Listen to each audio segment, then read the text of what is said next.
Buenas noches, mi nombre es Julio César Alejo Santoyo y ahora vamos a resolver un circuito obteniendo el valor de la resistencia de Norton o de Thevenin por el método de la fuente de prueba de 1 ampere.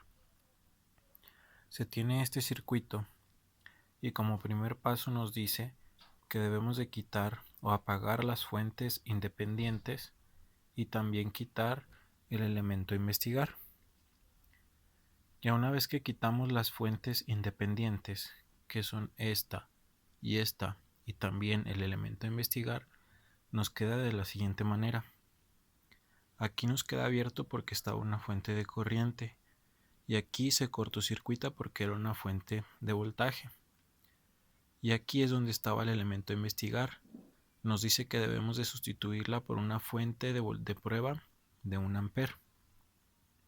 Ya que tenemos este circuito de esta manera, no podemos quitar esta fuente porque es dependiente, entonces su valor depende de donde se requiera medir.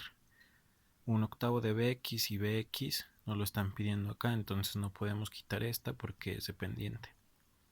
Ya que tenemos nuestro circuito de esta manera, procedemos a obtener las ecuaciones de las mallas. Tenemos que I1 es igual a 1/8 de Bx. ¿Por qué? Porque solamente está afectando a esta malla. Entonces es 1/8 de Bx, pero Bx es igual a 11 de I2, porque es por ley de Ohm, que es corriente por resistencia. Entonces es I2 por la resistencia de 11 ohms. Ya que tenemos esto, se multiplica 11 de I2 por 1/8 y nos queda I1 menos 11/8 de I2 igual a 0. Y esta es nuestra ecuación 1. Nuestra ecuación 2 es una diferencia de I1 menos I2. ¿Por qué I1 la tomé positiva? Porque I1 va a favor de la fuente de prueba de 1 ampere. Como va así, es I1 menos I2 porque I2 va en contra de la fuente de corriente. Entonces I1 menos I2 es igual a 1 ampere, que es lo que nos entrega. Y ya tenemos nuestra ecuación 2. Ya que tenemos nuestras dos ecuaciones, obtenemos el valor de las corrientes mediante el método de Cramer, que el resultado nos da que I1 es 3.66 amperes e I2 es 2.66 amperes. Ahora, cuando aquí teníamos una fuente de voltaje, necesitábamos saber el valor de la corriente que pasaba o que tenía la fuente de voltaje. Como aquí ahora ya sabemos la corriente que tenemos, que es 1 ampere, necesitamos saber el voltaje que pasa o que hay en esa fuente de corriente.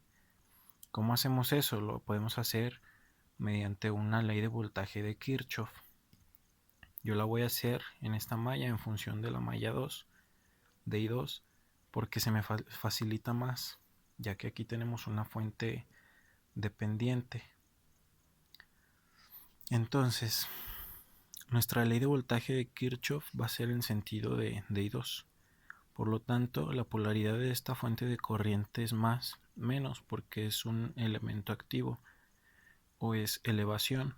Entonces, va de más a menos voltaje en la fuente de prueba. Como este es un elemento pasivo, va de más a menos, va en caída. Más a menos, menos 7 de I2 menos I1 porque está entre estas dos. I2 menos I1. Y aquí de más a menos, menos 11 de I2 igual a 0 porque ya llegamos a nuestro punto de inicio.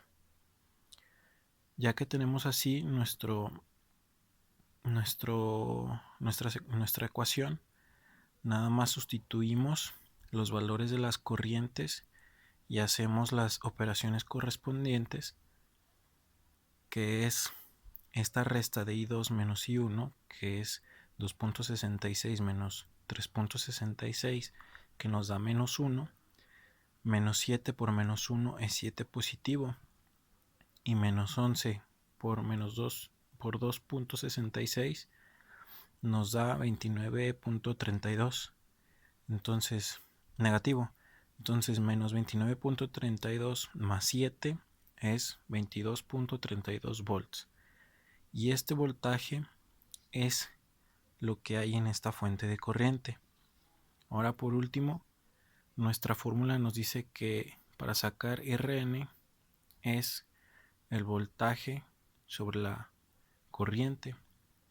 Entonces es 22.32 volts entre 1 ampere, que nos da 22.32 ohms. Este es el valor de la resistencia que nos pedía el problema. Y en la simulación nos da lo siguiente. Aquí tenemos el circuito. Le damos play. Y podemos ver que es de 22.3233 ohms. Entonces sí concuerda con el valor de los cálculos.